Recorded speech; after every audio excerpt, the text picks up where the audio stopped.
Hello, नमस्ते। आप लोग कैसे हैं? अच्छा, मैं उम्मीद करता हूँ कि आप अच्छे होंगे और आपकी पढ़ाई अच्छी चल रही होगी, क्योंकि हर रोज़ वीडियो ये डाल रहा हूँ, आपकी पढ़ाई से रिलेटेड डाल रहा हूँ। तो आज जो बात करूँगा, संस्कार की बात करूँगा। आज एक चैप्टर है संस्कार। संस्कार कितना होते हैं, संस्कार किसे कहते हैं, संस्कार होता क्या है, इसके बारे में बात करूँगा। तो आज सबसे बड़ा चीज, संस्कार क्या है, संस्कार का अर्थ क्या होता है। संस्कार का अर्थ होता है शुद्धिकरण। संस्कार का अर्थ क्या होता है? शुद्धिकरण इसका अर्थ होता है। संस्कार का अर्थ ही है शुद्धिकरण। तो आदमी को जो है संस्कार अगर मिल गया तो समझिए शुद्धिकरण हो गया। संस्कार मतलब होता है कि किसी भी समुदाय के व्यक्ति जो है वह अपने जो लोग होते हैं, अपने जो परिवार होते हैं, अपने जो समाज होते हैं, उसको क्या करते हैं कि उनके मन, मस्तिष्क, शरीर, सारे के सारे जो है, सारे के सारे मतलब उनके संस्कार से मिले, है ना। वो अपने जिंदगी में हर चीज जो है सारे पर उनका कंट्रोल होना चाहिए। मन, मस्तिष्क जिस संस्कार के लिए, जिस अब धर्म के लिए, उसके लिए, अब जिस संस्कार के लिए पवित्र हो, उसे संस्कार कहते हैं। अब हिंदू धर्म में संस्कार जो है वो तो सिर्फ मन मस्तिष्क को पवित्र करने के लिए, यानी वो अपने डाइवर्ट करने के लिए वह संस्कार को प्रेरित करते हैं। लेकिन हिंदू धर्म में जो है संस्कार अलग है, कि संस्कार सिर्फ इस जन्म में ही काम नहीं आता है। संस्कार जो होता है इस जन्म में ही काम नहीं आता है, बल्कि परलौकिक जन्म में भी, मतलब इसके अगले जन्म में भी, उसके अगले जन्म में भी, उसके अगले जन्म में भी। यानी जो है हम लोग क्या है कि एक जन्म में काम नहीं आता है, कई जन्म तक संस्कार काम आता है। और संस्कार ही ऐसा चीज जो है आपको संसार में, अगर आप चले भी जाते हैं तो आपकी संस्कार ही जो है आपको संसार में जिंदा रखता है। क्या होता है? संस्कार संसार में ही आपको जिंदा रखता है। तो ये संस्कार है। संस्कार में 16 धर्म में, हिंदू धर्म में संस्कार कितना है? तो आपको जो हिंदू धर्म में संस्कार है वो 16 संस्कार है। हिंदू धर्म में कितना संस्कार है? तो वो 16 संस्कार है। 16 संस्कार में कौन कौन संस्कार है? तो सबसे पहले जो संस्कार है उसको बोलते हैं गर्भधान संस्कार। सबसे पहले जो है कौन सा है संस्कार है? तो गर्भधान संस्कार है, जो कि माँ के उदर में जब बच्चे आ जाता है तो उसको बोलते हैं कि गर्भधान संस्कार। गर्भधान संस्कार जो होता है वह भी बहुत धूमधाम से माने होम जाप, ये पूजा पाठ होता है, वह भी एक क्या है। तो पहला जो संस्कार है वो कौन संस्कार है? गर्भधान संस्कार है। तो पहला संस्कार क्या है? गर्भधान संस्कार है। और दूसरा जो संस्कार है वह है पुष्पवन संस्कार। दूसरा कौन है? पुष्पवन संस्कार है। अब पुष्पवन संस्कार जो क्या होता है, तब पुष्पवन संस्कार जो है अब बच्चे जन्म ले लिया, गर्भधान से जब बच्चे जन्म लेता है तो क्या होता है कि बच्चे जब जन्म लेता है तो उसका शरीर थोड़ा दुबला पतला हल्का रहता है। तो उसके लिए क्या होता है उसके लिए बहुत होम जाप तप किया था। उसके लिए आचार्य, ये जो है आयुष्धि आचार्य लोग आते हैं और बताते हैं कि बच्चे को क्या देना है, नहीं देना है, हाँ देना है। यानी हष्ट पुष्ट करने के लिए जो है, उनके शरीर को हट्टा कट्टा विकास करने के लिए जो मैंने संस्कार अपनाया जा सकता है उसको कहते हैं पुष्पवन संस्कार। क्या कहते हैं उसको? पुष्पवन संस्कार। तीसरा जो संस्कार है आपका, तीसरा जो संस्कार है सिमत्रोनयन संस्कार। सिमत्रोनयन संस्कार है। ये संस्कार जो है पुष्पवन का ही विकास है। तीसरा संस्कार जो है पुष्पवन का ही एक विकास संस्कार है।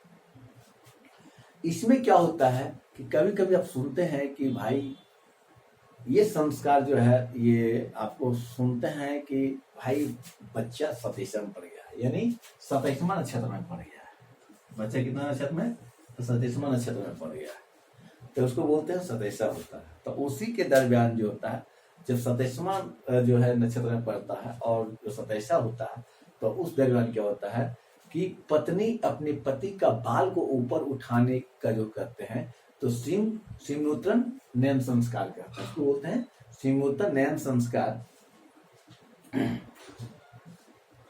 और उसके बाल को क्या करते हैं, सिमनोत्तरन नयन संस्कार मैंने बाल को जो है पति अपनी पत्नी का बाल को संवारते हैं। चौथा जो संस्कार है वह जात संस्कार है, जात कर्म संस्कार है। चौथा क्या है, जात कर्म संस्कार है। और ये भी जो है धूमधाम से होता है। जब बच्चे जन्म लेता है उसका कोई जात नहीं होता है, कोई धर्म नहीं होता है, कोई वेद नहीं होता है। उसका जब बच्चे जन्म लेता है तो कोई जात नहीं होता है, कोई धर्म नहीं होता है। बच्चे को जब जात संस्कार किया जाता है तो बच्चे वो जात जानते हैं कि मैं फलाना जात से बिलोंग करता हूँ। तो ये क्या हुआ, चौथा जो है जात संस्कार है। पांचवा जो है नामकरण संस्कार। पांचवा क्या है, नामकरण संस्कार। तो पांचवा जो है नामकरण संस्कार, वो भी आप जानते हैं कि जब पांचवा नामकरण संस्कार होता है तो उसमें ज्योतिष वगैरह आते हैं, उसके बाद उसका बहुत सारे मुहूर्त निकालते हैं। मुहूर्त निकालने पर उसका जन्म कब हुआ, उसका किस समय में हुआ, किस दिशा में हुआ, कहाँ हुआ, किस स्थान पर हुआ, उसके अनुसार क्या होता है कि वह राशि फिर जाते राशि पर मिलता है कि कौन सी राशि का है, और उस राशि के अनुसार उस बच्चे का नाम निकलता है, और नाम निकालने पर उसका नाम रखा जाता है नामकरण संस्कार। तो पांचवा जो आपका है नामकरण संस्कार है। उसके बाद जो है एक आता है निष्क्रमण संस्कार। छठा कौन है, ये पांचवा कौन है, तो निष्क्रमण संस्कार है। निष्क्रमण संस्कार क्या होता है, तो निष्क्रमण संस्कार मतलब होता है जो संसार में जो पवित्रता की जो जानकारी मिलती है, पवित्रता की जो जानकारी मिलती है, आपके जीवन में पवित्रता मर्यादित जो होता है कि आपको ये पता चलता है ये मेरी बहन है, ये मेरी माँ है, ये मेरी भाभी है, ये मेरी फलना है, ये मेरी चिलना है। तो ये जो है निष्क्रमण संस्कार के तहत आपको जो है ये सिखाया पढ़ाया जाता है। और ये कौन सा है, छठा का, तो निष्क्रमण संस्कार है। सातवां है जो अन्नप्राशन संस्कार। सातवां कौन संस्कार है, अन्नप्राशन संस्कार है। तो अन्नप्राशन संस्कार क्या होता है, अन्नप्राशन संस्कार होता है कि बच्चे जब जन्म लेता है तो दूध पीता है, वो मैंने अन्न खाता नहीं है, दूध पीता है, कभी कभी उसको जूस दिया जाता है, ऐसे मैंने टॉनिक दिया जाता है, लेकिन अन्न खाता है क्या, नहीं खाता है। तो उसको जो है बचपन से जब तक वो दूध पर रहता है, जब वो अन्न खाने लायक होता है तो उसमें भी एक जो होता है, उसमें ज्योतिषी लोग आते हैं, और इसका ज्योतिषी आते हैं, उसमें ब्राह्मण आते हैं, और उसमें जो है यज्ञ पूजा जप तप होम होता है। और उसके बाद जो है बहुत सारे प्रकार का उस दिन जो है भोजन बनता है, और भोजन बनने के बाद जो है वह बच्चे को अन्न ग्रहण करवाया जाता है, तो उसे बोलते हैं अन्नप्राशन संस्कार। तो अन्नप्राशन संस्कार जो है यह जो है सातवां संस्कार है। कितवां संस्कार है, सातवां संस्कार है। आठवां संस्कार है चूड़ाकर्म संस्कार। आठवां जो संस्कार है वो कौन सा संस्कार है, तो चूड़ाकर्म संस्कार है। चूड़ाकर्म संस्कार क्या होता है, तो एक तरह से करते हैं इसको मुंडन भी कर सकते हैं, आज के डेट में इसको मुंडन कहते हैं। मुंडन क्या होता है, जब माँ के उदर से जो बच्चे जन्म लेते हैं उसके कुछ दिन के बाद उसका बाल को, जो उसका केस होता है उसको उतारा जाता है, यानी जो उनका माँ के पेट का बाल को जो है उसको साफ किया जाता है और फिर से नए बाल उगाए जाते हैं। और उस बाल को उतारने को हम क्या कहते हैं, तो चूड़ामन संस्कार कहते हैं। तो आठवां जो संस्कार है वो क्या है, चूड़ामन संस्कार है। नौवां संस्कार है विद्यारंभ। नौवां जो संस्कार कौन है, तो विद्यारंभ संस्कार है। नौवां संस्कार कौन सा है, विद्यारंभ संस्कार। यानी बच्चे जिस दिन से पाठशाला, माने पहला दिन जो पाठशाला जाते हैं, तो उसके लिए भी एक जो है पूजा मुहूर्त होता है, उसके लिए भी एक संस्कार है। वो भी जब बच्चे जाते हैं तो जिस दिन पहला दिन गुरुजी आपका जब खली पर जब मैंने अथी ले जाते हैं, अपने पाठशाला ले जाते हैं, तो उस समय भी गुरुजी को दान दक्षिणा दिया जाता है यानी जिस दिन विद्या आरंभ कीजिएगा उस दिन आपको जो है किस संस्कार होगा, तो विद्या आरंभ संस्कार होगा। कौन संस्कार होगा, विद्या आरंभ संस्कार होगा। और 10वां जो संस्कार है कर्ण वेधन संस्कार। कर्ण वेधन संस्कार क्या है, तो कर्ण वेधन संस्कार ये संस्कार है, ये एक्चुअली कन्याओं के लिए है। यह है किसके लिए, तो कन्याओं के लिए है। ये जो संस्कार है कन्याओं के लिए है, लेकिन ये कोई जरूरी नहीं कि कन्या ही है, इसमें पुरुष भी आते हैं। और ये जो होता है कर्ण वेधन संस्कार मतलब दोनों कान में जो है छेद किया जाता है, दोनों कान में जो है आर पार छेद किया जाता है। और आर पार छेद करने के लिए जो है इसमें वो आते हैं, कान में छेद करते हैं और इसी दिन कवच कुंडल धारण करते हैं। कुंडल जो धारण करने का जो संस्कार है इसको कहते हैं कर्ण वेधन संस्कार। 10वां संस्कार कौन है, कर्ण वेधन संस्कार। और 11वां जो है यज्ञो पवित्र। यज्ञो पवित्र मतलब उस दिन जो है खास करके ब्राह्मण जातियों में होता है, ब्राह्मण भूमियार में भी वो सब होता है। तो यज्ञो पवित्र होता है कि इस दिन जो है जब तक इसका यज्ञ माने अथी नहीं होता है तब तक इसको ब्राह्मण की दर्जा नहीं दिया जाता। जब तक यज्ञो पवित्र नहीं होता है तब तक ना तो ब्राह्मण को ही दर्जा दिया जाता है। लेकिन जिस दिन यज्ञो पवित्र होता है यानी जनेऊ जिस दिन धारण कर लेता है, जनेऊ धारण करने के लिए बहुत सारे विधि विधान होता है। और वो जो विधि विधान होता है तो आपको जो 11वां संस्कार है वो यज्ञो पवित्र संस्कार है, जिसको हम कह सकते हैं कि जनेऊ देने का, आज का जनेऊ देने की जो प्रथा है उसी को हम कहते हैं क्या, तो यज्ञो पवित्र संस्कार। और जो 12वां संस्कार है, 11वां संस्कार जो है वो कौन सा है, तो यज्ञो पवित्र संस्कार है। ठीक है, आगे बढ़ते हैं। 12वां क्या है, तब वेदारंभ संस्कार। एक विद्यारंभ था, मैंने विद्यारंभ जब किया था। अब जो आपको 12वां संस्कार वेदारंभ मतलब जब लेके क्या होता है कि अभी के एक उदाहरण दे सकते हैं कि आपको पढ़ने के बाद क्या होता है, पोथी पढ़ना स्टार्ट करना। पोथी पढ़ने के बाद क्या होता है, क्लास का स्टैंडर्ड 1, स्टैंडर्ड 2, स्टैंडर्ड 3 सब में जाते जाते उसके बाद मेडिकल साइंस फलना चिलना पढ़ना चालू करता था। उसी तरह से क्या होता था उस समय भी जो होता था